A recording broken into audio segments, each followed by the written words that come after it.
The time is now. Today, I'm going to share with you a secret. A secret that if implemented in every startup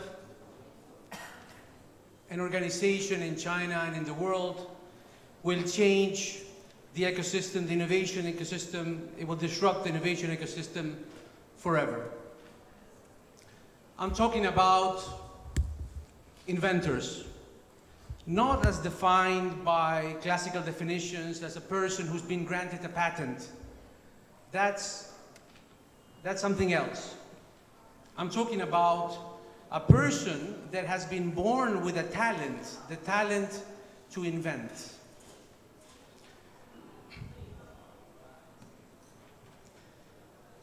A person that sees the world through different prism. A person that, if it's incorporated in organizations, will add a different perspective and a different value. Today, the Bloomberg Index of Innovation positions China in the 21st place, way, way below countries like South Korea, US, Germany, France, Singapore, etc. So the question that I have for you today is, what does the world expect of China, and what does, most importantly, what does China expect of the world?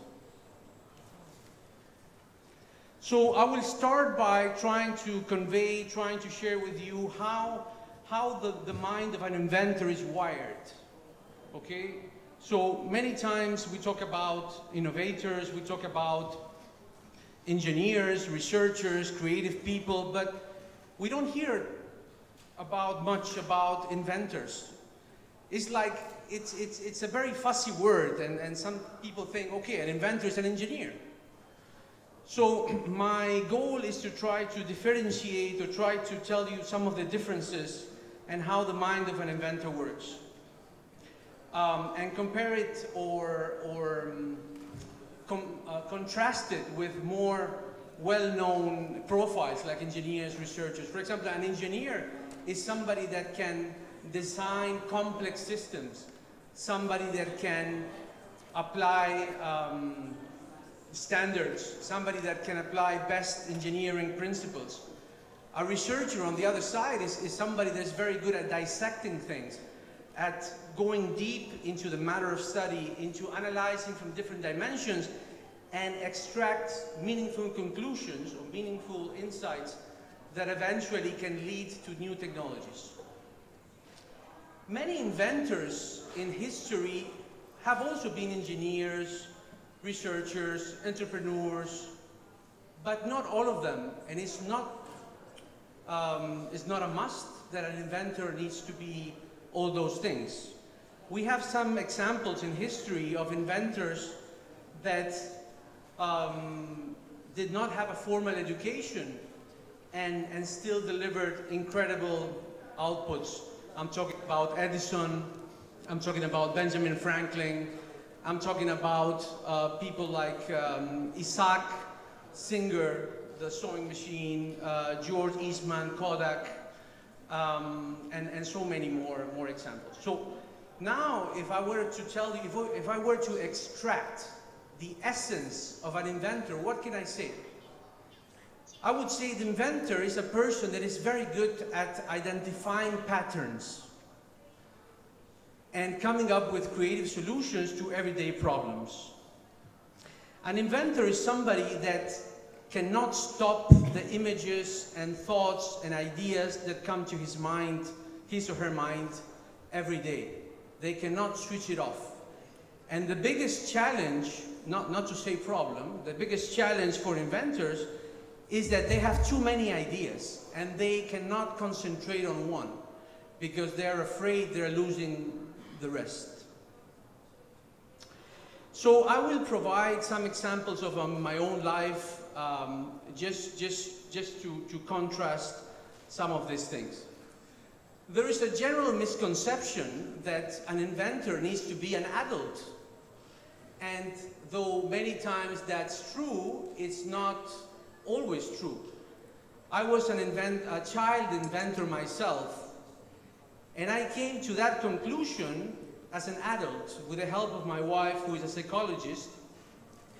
And she helped me come up to terms with that reality, and it allowed me to move forward, understand who I am, and make sense of things. So I will share with you when in my life the idea of invention came to flourish or came to appear. I don't remember the exact age. I think it was about 7 or 8 years of age. I was brought up in South America, and at the time in the 70s, I was born in the 70s, and at the time there were mandatory blackouts imposed by the government. So some nights or whole weeks we wouldn't have electricity. So I was thinking, how can I help my family? How can I invent something to help my family? So here's where the pattern identification comes into play. So I used to love to read these books that I had about science, where they show you how things work. Today there's lots of these books. Back in the time they were not so common, but still I had some of these books.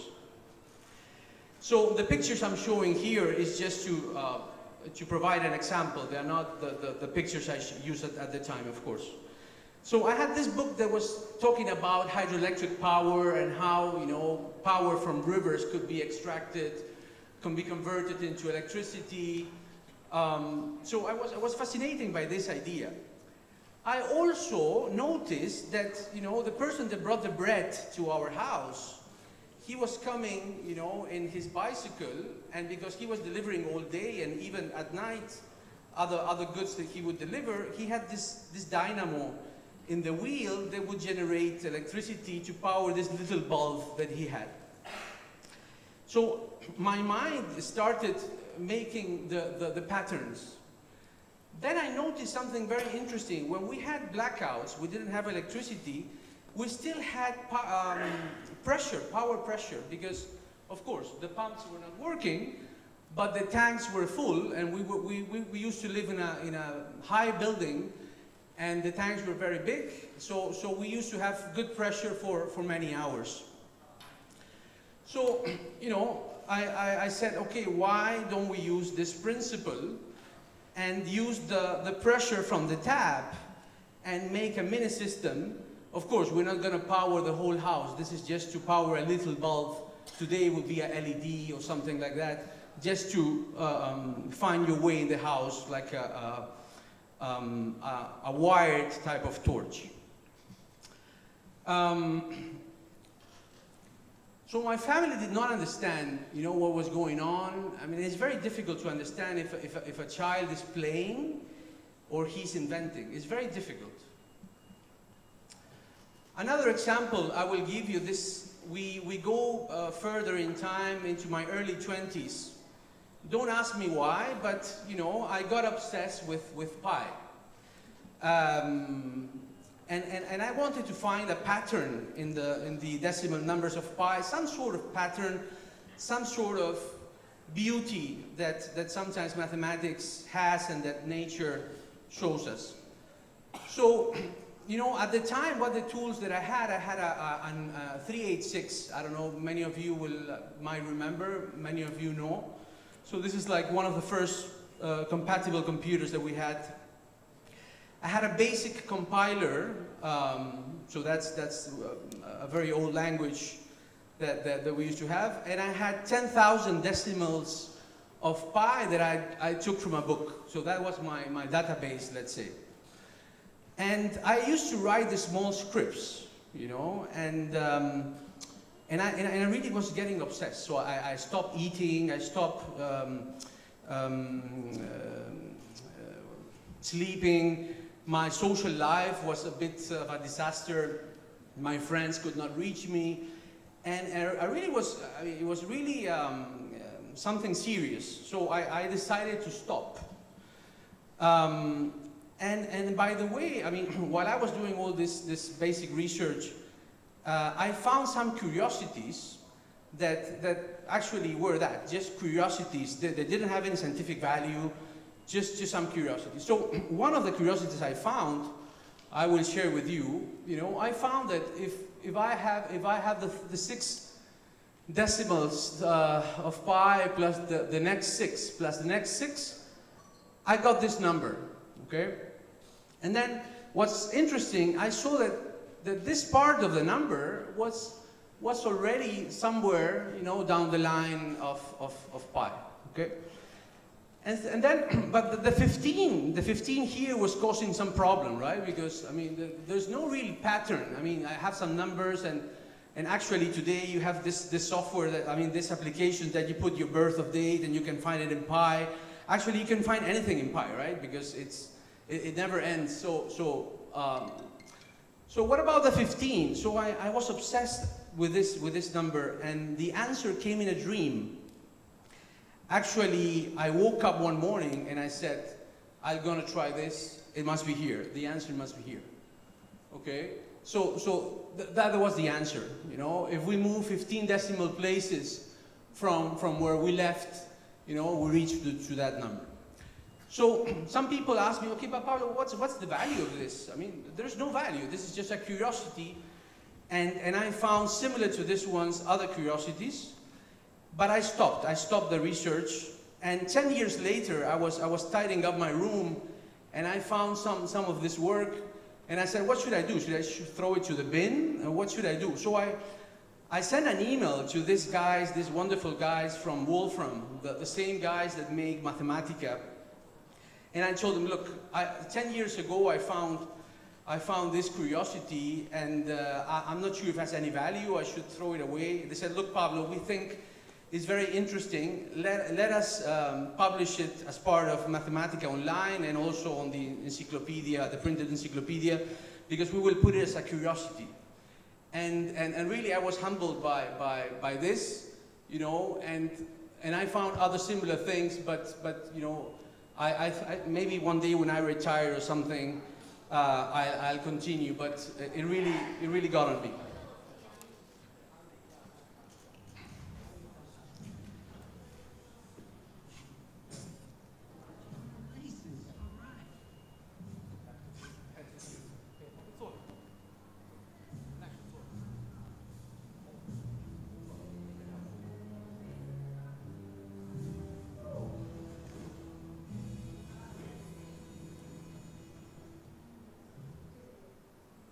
Not sure if any of you recalls this film, Back to the Future 2. This film moved a generation of fans. It moved me. It had a great impact on myself. And in this movie, you know, the main character, Marty McFly, he travels to the future. The future is 2015. And there's a lot of gadgets in the film. Okay, one of the gadgets is this one. All right, so when I go out of the cinema, you know, like millions of people around the world, you know, after seeing the film, so excited, I asked the question, why do we have to wait till the future to have this kind of things? Why can't we have them today? So I started working on a way to make this a reality. So I was 19 years at the time. So it took me some while, and you can imagine in South America, you know, going to the electronic shop and finding some parts, you know, and tell them, yo, I want this actuator, or I want this special battery, is kind of a challenge. So it took me many years, but finally I developed a prototype. I developed a prototype, and then I patented this in South America. And I was working for IBM at the time, and I remember I contacted a company, a huge multinational company in Argentina. I'm not going to say the name, but you can imagine. So I took one day off from work. I put my backpack. I was 20-something years old, and I had this inside the backpack. So imagine today, if I were to do the same thing, go through customs, you know, sir, what are you taking there? Oh, this is my new invention. Oh, all right. So I went to this guy's office, you know, a very luxurious office. I was waiting outside you know, with the secretary, and I was very nervous, and I was trying to, you know, hook up the wires and make sure, doing some tests that this was working. And then when I get over to his office, you know, he had this very big and very luxurious desk. And so I put my shoe on top. I press the button, you know, and this starts contracting. This was 18-0 wires, muscle wires, what they call muscle wires. So in 80-something, in 90-something, this was really quite advanced, I would say, especially for South America. So the guy was really impressed. And this guy was not any guy. This was an American guy that had project managed a lot of the major projects of this company. And he said, Pablo, I really like it. And he couldn't disguise his surprise, but it's not my decision. I have to speak with the lawyers in the US. And a few weeks later, I got a letter from the lawyers telling me that they were working on something similar, and that they were not interested at the time. The same company released their own patent years later. Of course, this is just a prototype, it's no way near to go to market, but I was very naive at the time. I didn't know, I mean, it didn't exist, open innovation concept. Okay, so companies invest millions of dollars in R&D, so they cannot conceive that somebody out of the door can come and show them something, a path to develop. So companies got smarter since then, so now the concept of open innovation is available. But the funny thing is that my patent is the first patent. In 2015, there was a big announcement about the film and you know, and many other things. And in South America and Uruguay, where I'm from, you know, the media, they recognized that my patent was the first one. For those that are thinking the next question, I didn't make any money. But it was my first official patent, and it was the beginning of a journey that allowed me to work for a few of the best companies in the world and participate in amazing projects. So this was a learning experience. And I was very naive at the time, of course. I thought, I have a good idea, the company has all the money and resources, let's work together. Well, unfortunately, not always it works like that.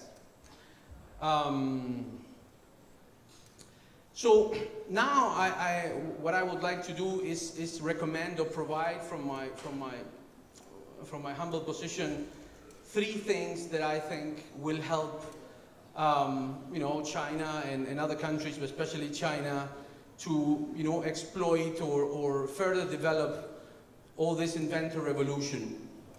So inventors are all around us, okay? You can see all this creative people. It's just a matter of companies giving them a space for them to develop, giving them the tools and accepting them as inventors. So I'm going to provide three easy steps and recommendations, and I'm going to get inspiration from one great guy, from one great entrepreneur called Jack Ma from Alibaba. So he will also help me to provide the message that I want to convey to you. So the first step that I think should be taken, we need to identify young inventors from the school. So teachers need to be trained to know when a child is inventing or a child is playing. So we need to give teachers a tool. Then once we identify the young inventors, we need to provide special programs.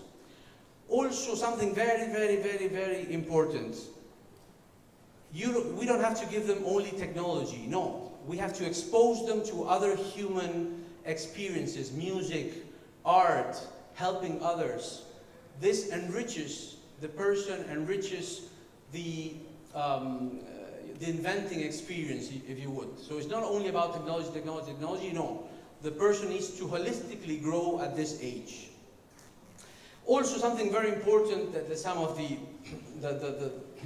presenters previously mentioned, and I fully agree, we need to teach young inventors to fail and to be resilient. This is something very key to mention. So in words of Jack Ma, help young people, help small guys, because small guys will be big.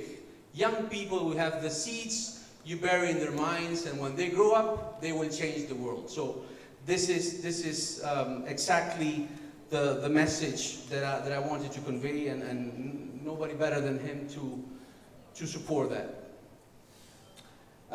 Another thing that, step number 2, I would say, promote diversity in your companies, promote diversity in your teams, and interdisciplinary teams as well. Okay, so I used to watch the series when I was a kid, you know, and so each one of the team, if you think about it, has a role, right? You have the engineer, you have the captain, you have the doctor, you have data, the robot. But it's interesting that in some episodes of Star Trek, there was a character called Mr. Z, or Zfram, that he was an inventor. So even in Star Trek and in this teams, you have the figure of an inventor. So once again, wise words, you need the right people with you, not the best people. So I think this once again exemplifies what we want to convey.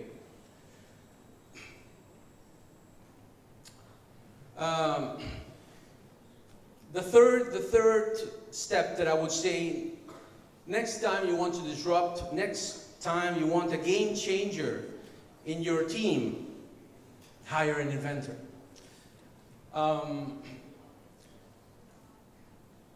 This is something that many of you have read. You know, when KFC came to China, 24 people were hired. You know, sorry, 24 people applied, 23 were hired, and Jack Ma was the only one that was not accepted. So do not make the same mistake. You know, when you're hiring, don't look for somebody that necessarily has to fit in your paradigms. You know, don't miss the game changer.